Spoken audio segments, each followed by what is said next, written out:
Para ir terminando esta primer parte de este tema de mecánica de fluidos, algunas aplicaciones de lo que acabamos de ver.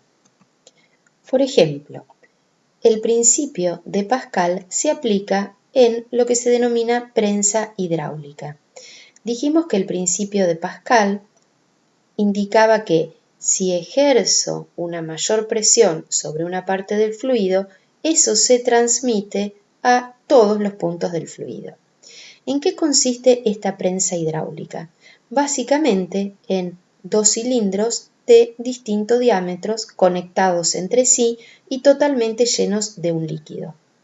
Este cilindro tiene un área menor que este otro.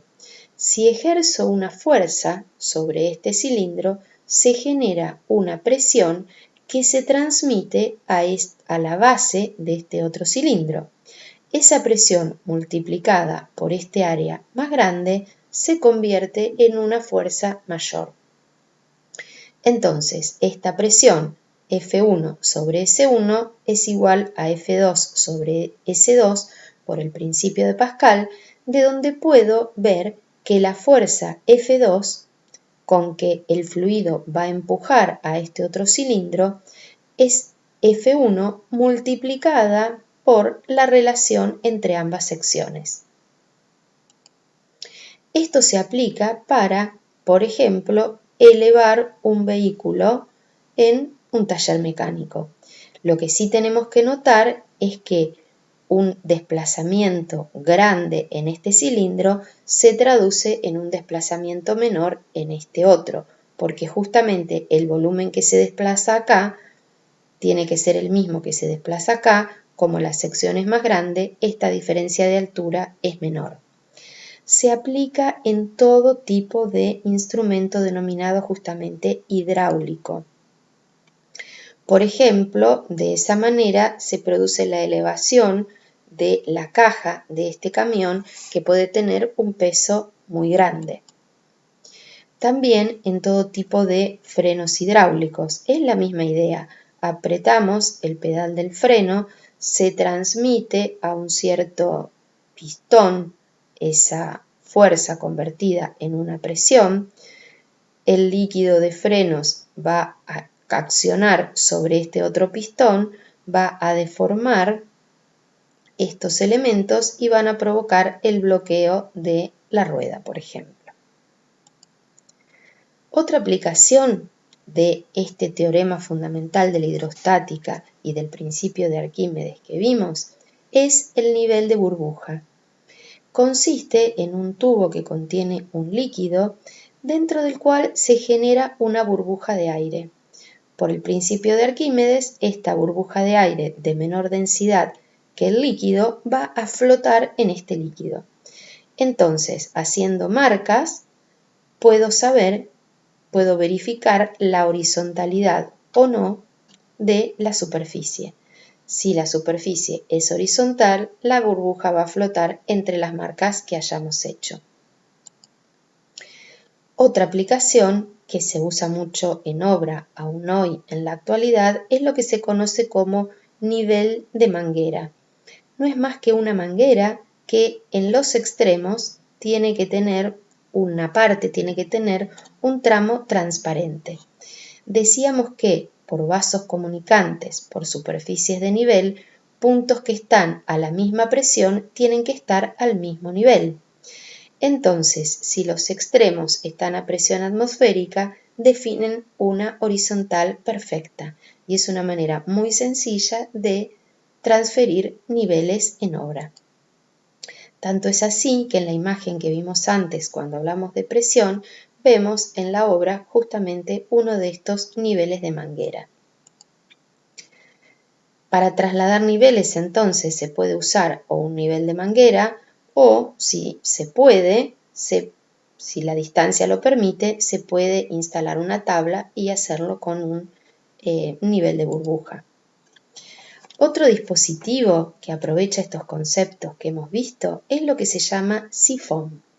Es una especie de bomba precaria que permite retirar líquido de un recipiente. ¿Cuál es la condición? que esta altura sea menor que esta otra. Veamos cómo funciona. Pensemos en la presión que ejerce el líquido sobre una sección imaginaria que estuviera acá en el punto más alto. La presión en este punto va a ser la presión en este otro punto menos densidad por G por H1. ¿Por qué menos? Porque este punto está más alto. Este punto entonces tiene menos presión que este otro. Eso si tomamos esta sección y vemos la presión viniendo por este lado. Pero si calculo esa presión viniendo por este otro lado del tubo, veo que tengo la presión atmosférica también en este extremo del tubo abierto menos ρ por G por H2. O sea que la presión sobre esta sección viniendo de este lado del tubo es menor, si se cumple, como dijimos, que H2 es menor que H1. Esto provoca que, una vez que este recipiente está totalmente lleno del líquido, se produzca el movimiento del líquido en este sentido y se pueda desalojar este líquido. Para eso primero hay que generalmente aspirar y provocar el llenado de este tubo en forma completa. Otra variación de la misma situación es lo que se suele llamar sifón invertido, que permite el traslado de líquido de un depósito a mayor altura a otro a menor altura, venciendo un desnivel. Vemos acá uno de estos dispositivos en la realidad. No hay que confundir el sifón que vimos antes con la denominación coloquial que se le da como sifón a lo que en verdad se llaman cierres hidráulicos. También se basa en la aclaración que hicimos sobre vasos comunicantes. ¿Qué es lo que ocurre? El desagüe de un artefacto, como por ejemplo un lavatorio en un baño o una pileta en una cocina, requiere una tubería de ventilación. Esta tubería de ventilación lleva olores desagradables que podrían ingresar al ambiente a través de acá, de este desagüe justamente. ¿Qué es lo que se hace?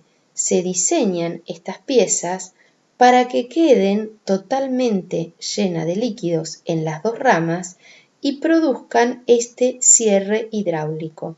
Cuando se produce la descarga, se diseña para que queden llenas las dos ramas e impidan que estos aires con mal olor ingrese a través de ese desagüe al ambiente. Repasamos, vimos dos parámetros importantes como presión y densidad y vimos el teorema fundamental de la hidrostática, vimos algunas consecuencias que derivaron en el principio del Pascal y el principio de Arquímedes, vimos instrumentos de medición y también algunas aplicaciones.